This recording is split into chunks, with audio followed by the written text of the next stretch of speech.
যাও চলে যাও চলে যাও ওই বদরের জমিনে চলে যাও, যাও চলে যাও চলে যাও ওই বদরের জমিনে চলে যাও।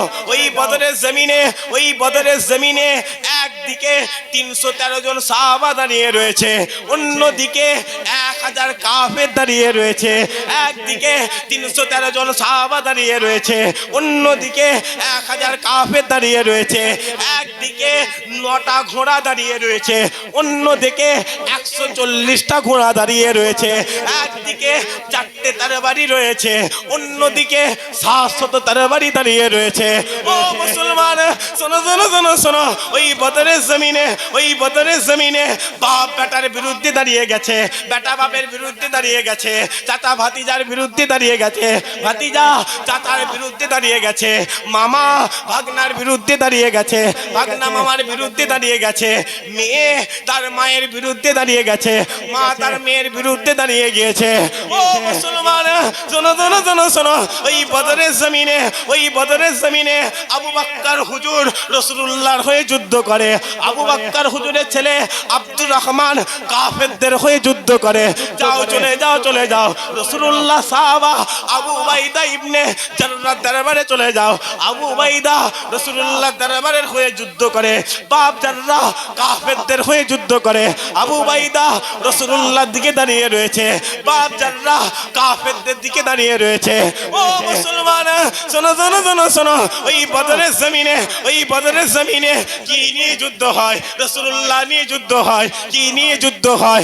আমিনা লাল নিয়ে যুদ্ধ হয়। কি নিয়ে যুদ্ধ হয়? তাহা ইয়াসিন নিয়ে যুদ্ধ হয়। কি নিয়ে যুদ্ধ হয়? মুদাসসির মুজাম্মিল নিয়ে যুদ্ধ হয়। কি নিয়ে যুদ্ধ হয়? সাফায়ে মারসান নিয়ে যুদ্ধ হয়। ও মুসলমান শোনো শোনো শোনো শোনো, ওই বদরের জমিনে, ওই বদরের জমিনে বাপ বেটাকে ছেড়ে দেয় নাই, বেটা বাপকে ছেড়ে দেয় নে, মা তার মেয়েকে ছেড়ে দেয় নে, মেয়ে তার মাকে ছেড়ে দেয় না, চাচা ভাতিজাকে ছেড়ে দেয় নে, ভাতিজা চাচাকে ছেড়ে দেয় না।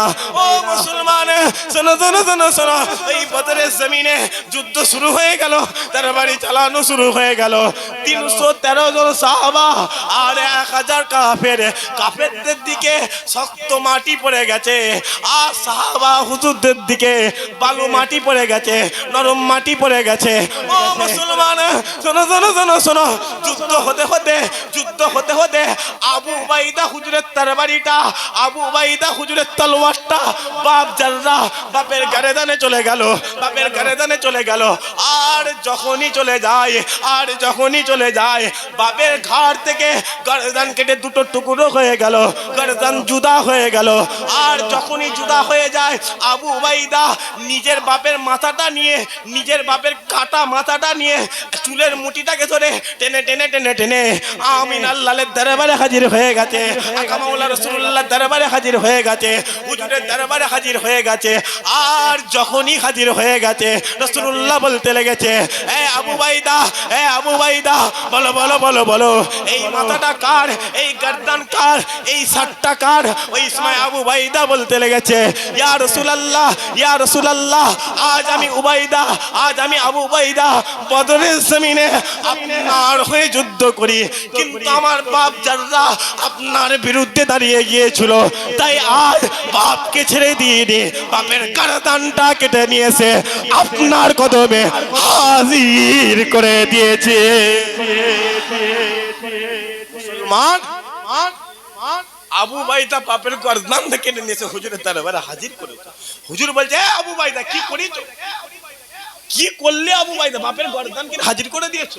হ্যাঁ আবু উবাইদা, এই বাপ তো আল্লাহ তোমার জান্নাতের দরজা করেছে, তোমার বাপকে আল্লাহ তো তোমার জান্নাতের দরজা করেছে। যখনই বলেছে আবু উবাইদা হুজুর নিজের আব্বা যেন মাথাটাকে ধরে, মাথাটা হ্যাট করে ঝরঝর করে কাঁদছে, কাঁদতে কাঁদতে কাঁদতে কাঁদতে আবু উবাইদা হুজুর হেসে ফেলেছে। যেটা হলো নি সুবহানাল্লাহ, মুহাম্মাদের সাথে বলেন সুবহানাল্লাহ। রাসূলুল্লাহ বলছে, হে আবু উবাইদা হাসছো কেন? বলে, ইয়া রাসূলুল্লাহ আপনি কি বললেন? বলে, বাপকে আল্লাহ জান্নাতের দরজা করেছে, মাকে আল্লাহ জান্নাত করেছে। বলে ইয়া রাসূলুল্লাহ আপনি আগমন করেন নে, বাপ তো মক্কার বাজারে বিক্রি হতো, আপনি আসেন নে, মা মক্কার বাজারে বিক্রি হতো, আপনি আগমন করেছেন, মা জান্নাত হয়ে গেছে, বাপকে আল্লাহ জান্নাতের দরজা করে দিয়েছে। আরো যারা হাইনা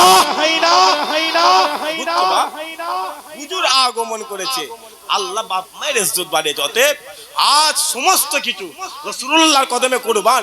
বলে দেবেন ইয়া রাসূলুল্লাহ বাপকে চাই না, মাকে চাই না, ইয়া রাসূলুল্লাহ প্রয়োজন পড়ে তো ব্যবহার করিনি, ইয়া রাসূলুল্লাহ ১৫০০ বছর আগে সাহাবারা যেমন আপনার ঈমানের জন্য, ইসলামের জন্য, আপনার দ্বীনের জন্য নিজেদের গর্দানগুলো কেটে কেটে ফেলে দিয়েছে, আবু উবাইদা যেমন নিজের বাপের গর্দান আপনার কদমে হাজির করে দিয়েছে, আপনার কলিজার টুকরা হুসাইন যদি কারবালার জমিনে নিজের গর্দান কেটে হাজির করতে পারে, ইয়া রাসূলুল্লাহ প্রয়োজন পড়ে না তো ব্যবহার করেনি, দরকার পড়লে বাপ আপনার কদমে কুরবান হয়ে যাবে, মা আপনার কদমে কুরবান হয়ে যাবে, বাচ্চা বাচ্চা সন্তানগুলোকে আপনার কদমে কুরবান করে দিয়ে নিজেরা নিজেদের গর্দান কেটে আপনার কদমে কুরবান হয়ে যাবে। একবার জোরে বলেন, আরো জোরে হয় না?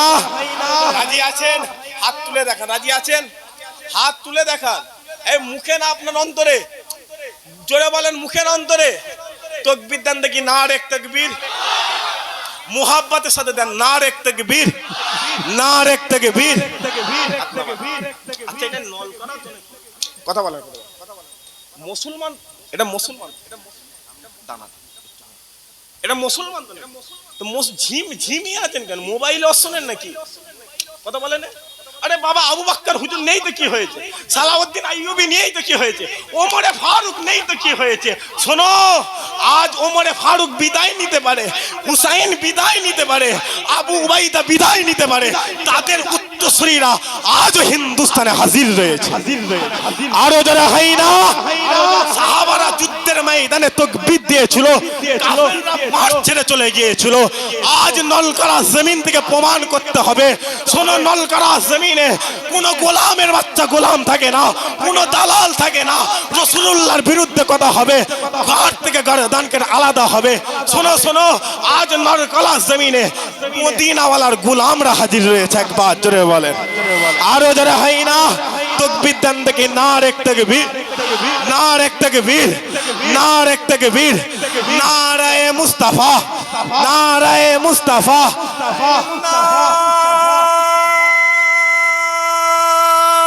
নারে তাকবীর, নারে তাকবীর।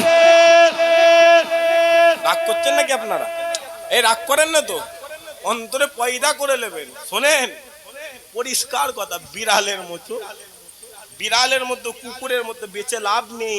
1 ঘন্টা এই জায়গায় যদি আমি চাইছি এক্ষুনি যদি মরে যায়, গোসল দেওয়ার দরকার নেই, গোসল দেওয়ার দরকার নেই, কবরে শুইয়ে দেবে, বিনা হিসাবে আল্লাহ জান্নাত দান করে দেবে। আরো যারা হয় না, নলকারার মানুষ একটা কথা বলে দিয়ে যাচ্ছে, এগুলো সব জায়গায় পাবেন। আমি ছোট বলে নাউযুবিল্লাহ অহংকার করছি। গ্রামে ইন্তেকাল হয়ে গেলে আসরের রক্তে দাফন দেওয়ার চেষ্টা করবো, বলেন ইনশাআল্লাহ। কেন বলবো? রাসূল পাক সাল্লাল্লাহু আলাইহি ওয়াসাল্লাম বলছে, আসরের রক্ত এমন একটা ভাইটাল অক না, দিনের বেলা ফারিস্তারা যারা জমিনে ডিউটি করে তাদের আল্লাহ ছুটি দিয়ে দেয়, আর রাত্রিরে যারা ডিউটি করবে আসরের রক্ত তারা আসে। এই সময়টা বান্দা যদি কপালওয়ালা হয়, বান্দাকে আসরের রক্তে দাফন দেবে, আল্লাহ বিনা হিসাবে জান্নাত দান করে দেবে। আরো জোরে হয় না? আসেন, আর লম্বা চওড়া করবেন। আপনারা কষ্ট পাচ্ছেন? কষ্ট পান না তো? আসেন একবার সবাই মিলে দাঁড়িয়ে রাসূলুল্লাহ দরবারে সালাম, ইয়া নবী